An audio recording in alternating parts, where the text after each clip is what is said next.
Well, first of all, COVID. Let's be honest. COVID was a catalyst for a lot of things.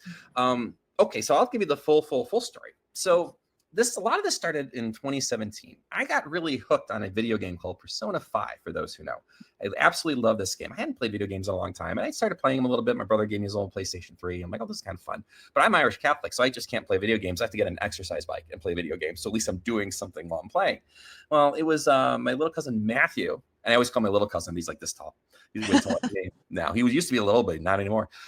He said, you got to check out this game called Persona 5. It seems like it's right up your alley. And at that point, I was starting to really get into Japanese culture in 2017. I didn't like the direction where my country was going. I thought it was getting kind of goofy around here, and I don't know. And I always loved Japan, and I just started deep diving into the culture.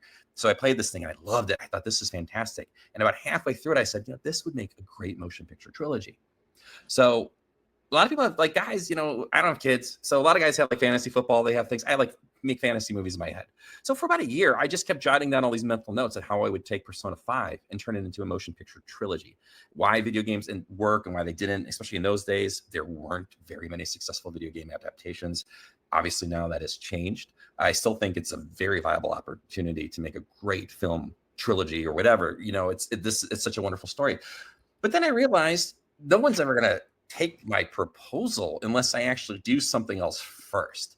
So I kind of put all those ideas aside, and I said, well, what if I wanted to do something? It should be something that would be like a lower budget, something that I could always shoot myself if I had to, something with like a minimal cast that's, that features a city in Tokyo, that in Japan that is in Tokyo. And then that's kind of how the genesis started.